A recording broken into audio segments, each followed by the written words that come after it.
a very special member of our team. So first, let's hear a round of applause for our day one endorsers, those who helped build this movement into what it's become.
New York City DSA.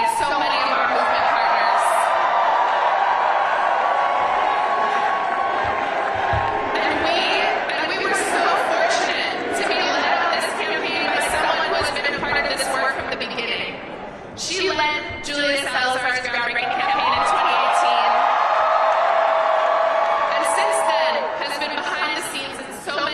victories. If this campaign made you feel powerful, or taught you something, or showed you discipline, or brought you joy, you have this person to thank.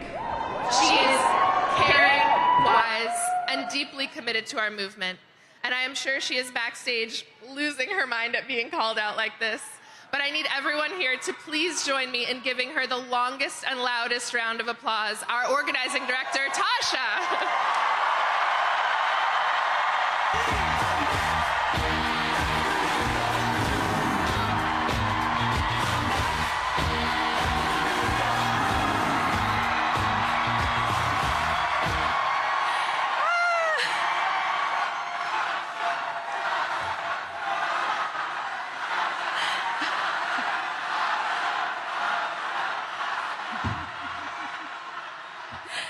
Thank you. This is very exciting. Thank you, everyone. I'm Tasha, and I've had the honor of being the field director on this campaign. I first crossed paths with Zohran in 2017 on a city council campaign for Qadr al-Yatim in Bay Ridge. Zohran was the paid canvas manager, and I was volunteering on the campaign as a member of New York City Democratic Socialists of America.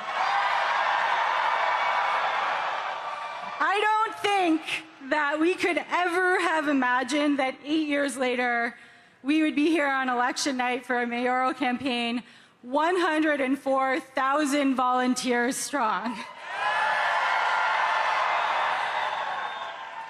104,000 volunteers. We love numbers, we love metrics, but I want to talk first about what's behind those numbers. Every number is, in a way, an act of bravery. Door knocking is not the easiest thing. For many, including myself, it takes a moment of bravery at the beginning, asking a stranger something about their lives and sharing something about yours. Sharing what you want to see in the world, it can be daunting. Thousands of people did it. And every time, every volunteer went to a door and talked to a stranger, they offered their vision to that stranger and invited that stranger to be a part of shaping their vision. We love strangers. Every door knock and every phone call is a statement of belief that politics is for all of us. This campaign and this city is all of ours to shape. I also want to say something about field leads.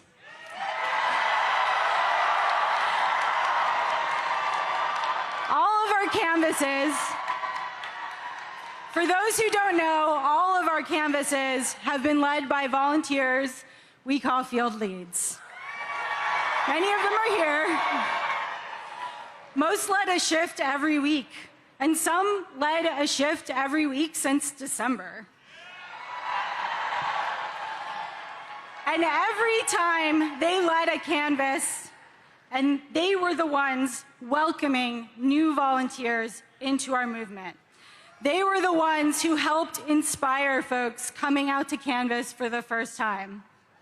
Without those 700 people who chose to step into leadership in an uncertain moment and try something new and scary, this field operation at this scale would not have happened.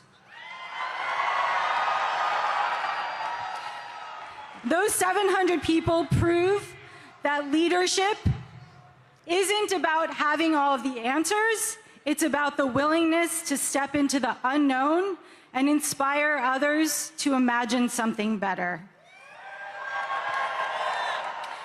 So here are the numbers. Over 104,000 volunteers made over 4.4 million calls. At around around noon today, a volunteer knocked our 3 millionth door. Over 700 field leads have led over 5,700 canvases in 243 neighborhoods. 6,568 voters signed up to volunteer on the spot when they were canvassed by somebody. 8,389 voters signed up to volunteer when they were asked by a phone banker. These are unprecedented numbers. The bravery that you all have shown, that this field operation carried across all 5 boroughs, is going to transform our city. What all 100,400 of us have accomplished has rewritten the possibilities of mass democratic action. And it doesn't stop tonight. We all know that we won't stop at electing Zohran. We will continue to fight to bring the affordable of New York City to life. I am so excited to do that with all of you. And now I'm so honored to introduce the person you've been waiting to hear. We've worked for many years to bring about change in New York City that it so urgently needs. He's been a friend, and he is the next mayor of the greatest city on earth, Zohran Mamdani.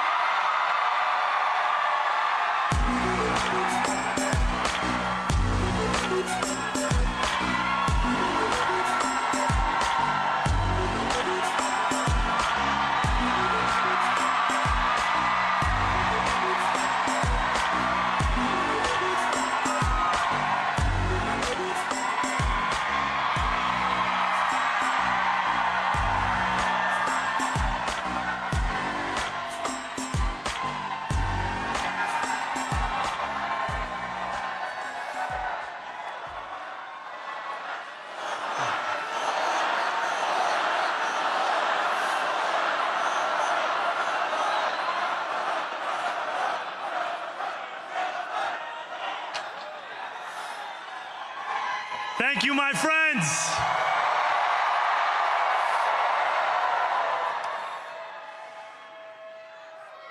The sun may have set over our city this evening, but as Eugene Debs once said, I can see the dawn of a better day for humanity. For as long as we can remember, the working people of New York have been told by the wealthy and the well-connected that power does not belong in their hands. Fingers bruised from lifting boxes on the warehouse floor, palms calloused from delivery bike handlebars, knuckles scarred with kitchen burns. These are not hands that have been allowed to hold power. And yet, over the last 12 months, you have dared to reach for something greater. Tonight, against all odds, we have grasped it. The future is in our hands. My friends, we have toppled a political dynasty.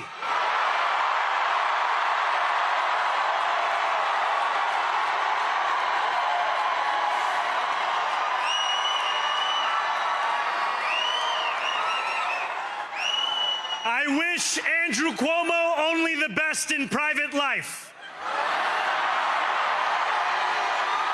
But let tonight be the final time I utter his name as we turn the page on a politics that abandons the many and answers only to the few.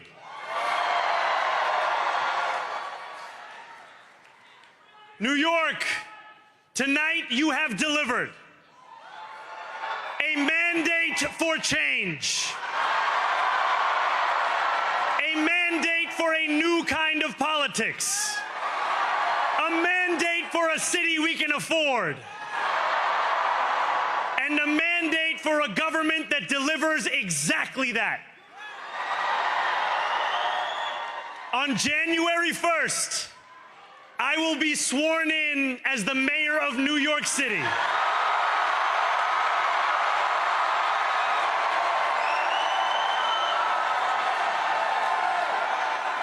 And that is because of you. So before I say anything else, I must say this. Thank you. Thank you to the next generation of New Yorkers who refused to accept that the promise of a better future was a relic of the past.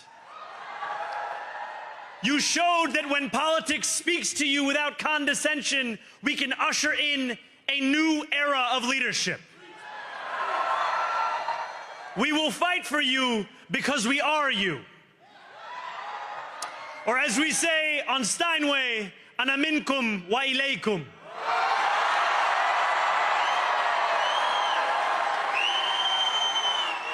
Thank you to those so often forgotten by the politics of our city who made this movement their own. I speak of Yemeni bodega owners and Mexican abuelas,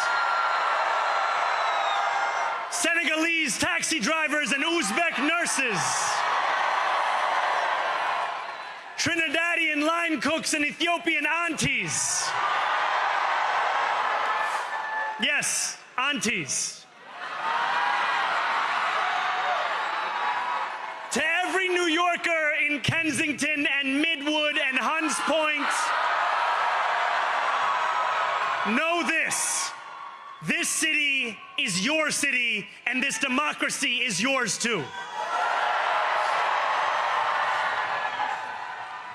This campaign is about people like Wesley, an $11.99 organizer I met outside of Elmhurst Hospital on Thursday night. A New Yorker who lives elsewhere, who commutes 2 hours each way from Pennsylvania because rent is too expensive in this city. It's about people like the woman I met on the BX33 years ago, who said to me, I used to love New York, but now it's just where I live. And it's about people like Richard, the taxi driver I went on a 15-day hunger strike with outside of City Hall, who still has to drive his cab 7 days a week. My brother, we are in City Hall now.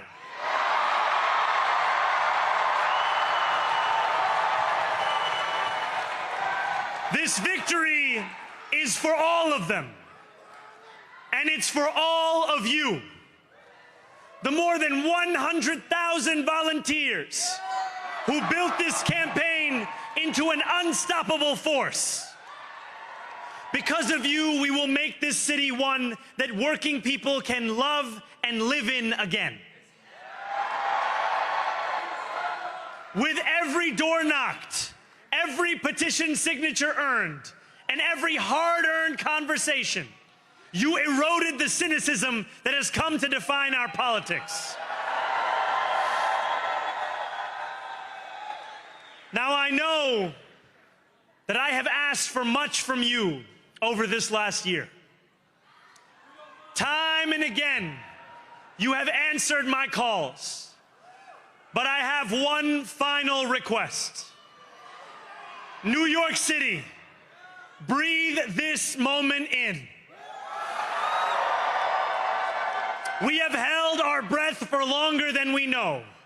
We have held it in anticipation of defeat. Held it because the air has been knocked out of our lungs too many times to count. Held it because we cannot afford to exhale. Thanks to all of those who sacrificed so much, we are breathing in the air of a city that has been reborn.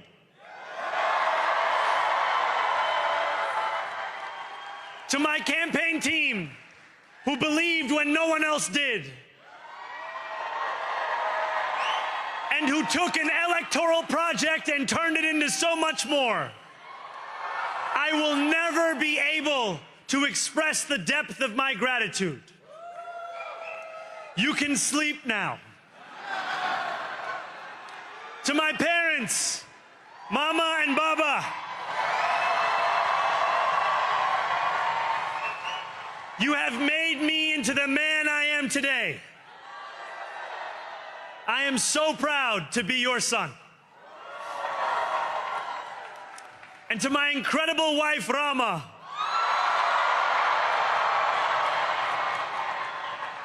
Hayati, there is no one I would rather have by my side in this moment and in every moment. To every New Yorker, whether you voted for me, for one of my opponents, or felt too disappointed by politics to vote at all, thank you for the opportunity to prove myself worthy of your trust. I will wake each morning with a singular purpose: to make this city better for you than it was the day before. There are many who thought this day would never come, who feared that we would be condemned only to a future of less, with every election consigning us simply to more of the same. And there are others who see politics today as too cruel for the flame of hope to still burn. New York, we have answered those fears. Tonight, we have spoken in a clear voice. Hope is alive. Hope is a decision that tens of thousands of New Yorkers made day after day, volunteer shift after volunteer shift, despite attack ad after attack ad. More than 1 million of us stood in our churches, in gymnasiums, in community centers, as we filled in the ledger of democracy. And while we cast our ballots alone, we chose hope together. Hope over tyranny. Hope over big money and small ideas. Hope over despair. We won because New Yorkers allowed themselves to hope that the impossible could be made possible. And we won because we insisted that no longer would politics be something that is done to us. Now it is something that we do.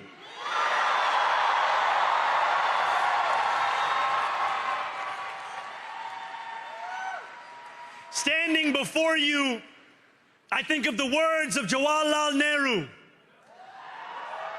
A moment comes but rarely in history when we step out from the old to the new, when an age ends and when the soul of a nation long suppressed finds utterance.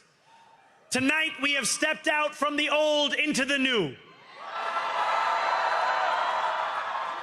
So let us speak now with clarity and conviction that cannot be misunderstood about what this new age will deliver and for whom. This will be an age where New Yorkers expect from their leaders a bold vision of what we will achieve, rather than a list of excuses for what we are too timid to attempt. Central to that vision will be the most ambitious agenda to tackle the cost of living crisis that this city has seen since the days of Fiorella LaGuardia.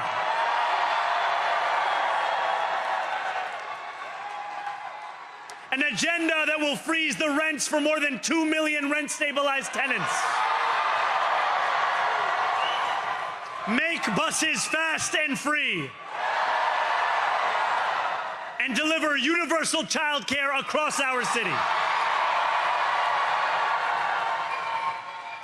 Years from now, may our only regret be that this day took so long to come.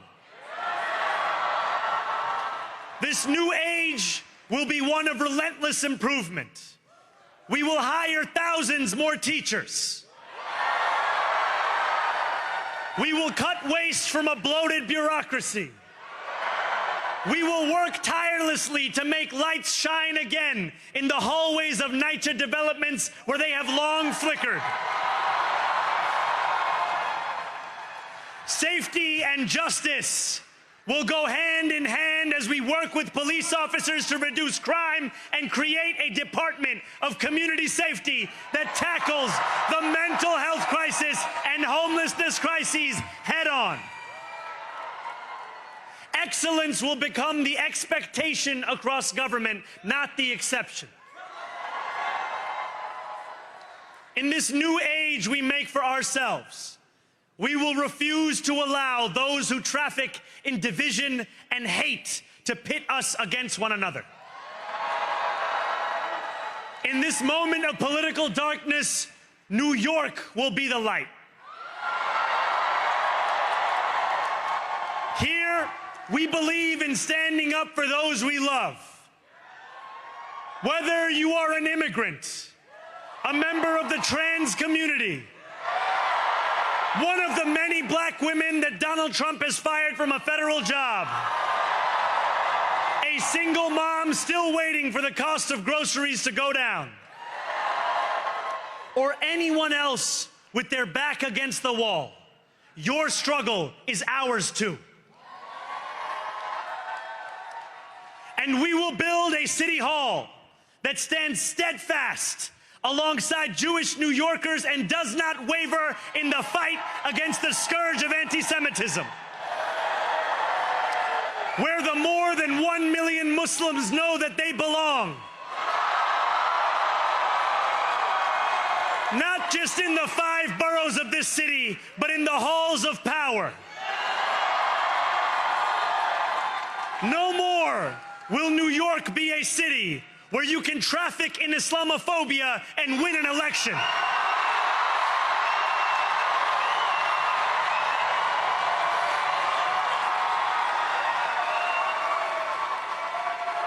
This new age will be defined by a competence and a compassion that have too long been placed at odds with one another. We will prove that there is no problem too large for government to solve and no concern too small for it to care about. For years, those in City Hall have only helped those who can help them. But on January 1st, we will usher in a city government that helps everyone. Now, I know that many have heard our message only through the prism of misinformation. Tens of millions of dollars have been spent to redefine reality and to convince our neighbors that this new age is something that should frighten them. As has so often occurred, the billionaire class has sought to convince those making $30 an hour that their enemies are those earning $20 an hour.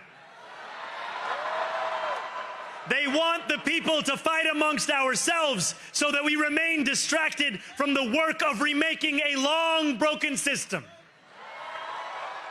We refuse to let them dictate the rules of the game anymore. They can play by the same rules as the rest of us.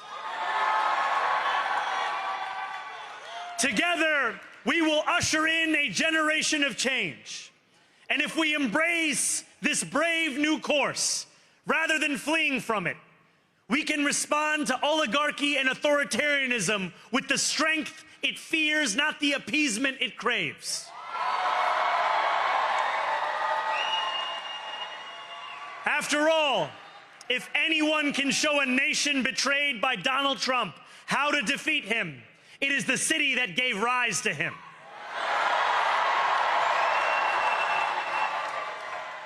And if there is any way to terrify a despot, it is by dismantling the very conditions that allowed him to accumulate power. This is not only how we stop Trump, it's how we stop the next one. So, Donald Trump, since I know you're watching, I have 4 words for you. Turn the volume up.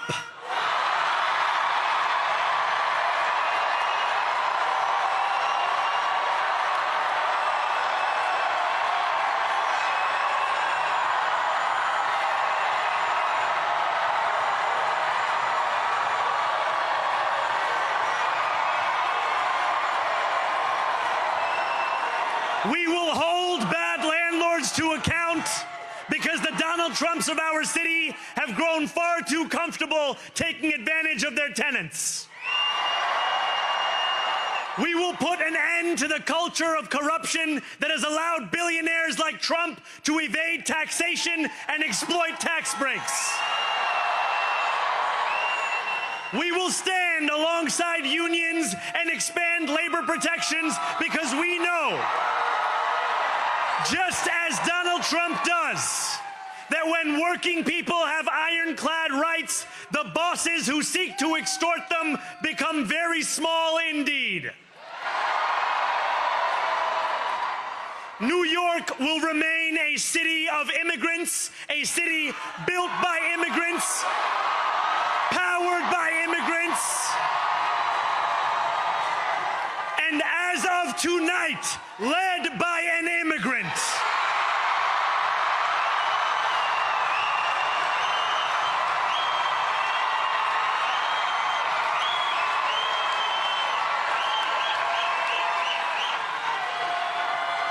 So hear me, President Trump, when I say this. To get to any of us, you will have to get through all of us.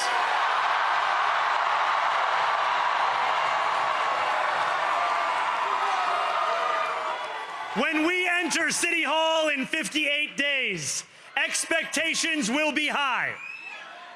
We will meet them. A great New Yorker once said that while you campaign in poetry, you govern in prose.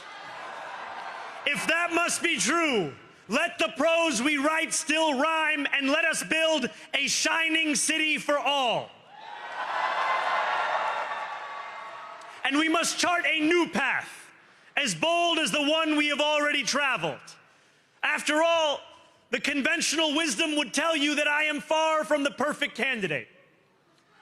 I am young, despite my best efforts to grow older. I am Muslim.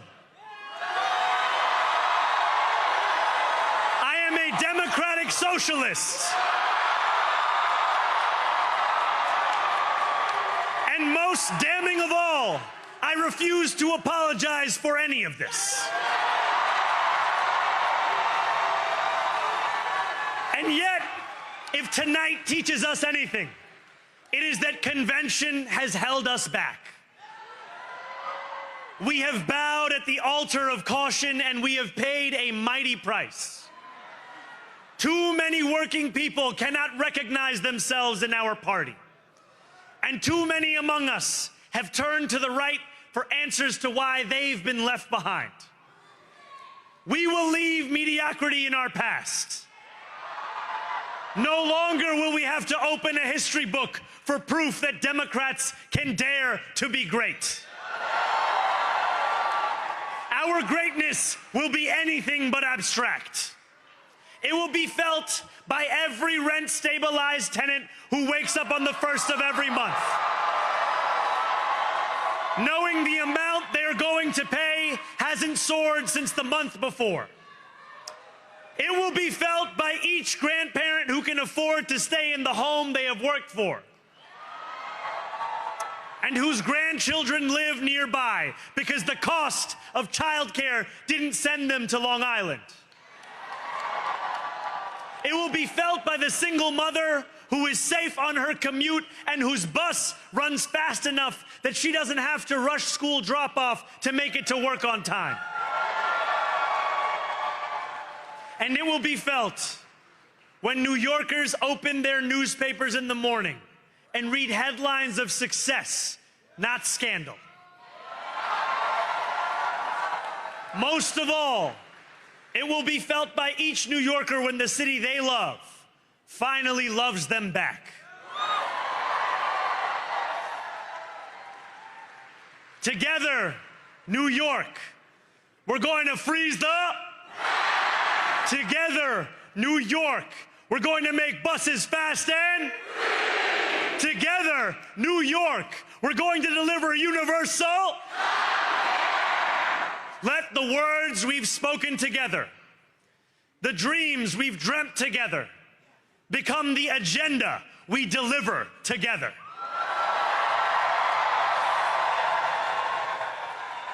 New York, this power, it's yours. This city belongs to you. Thank you.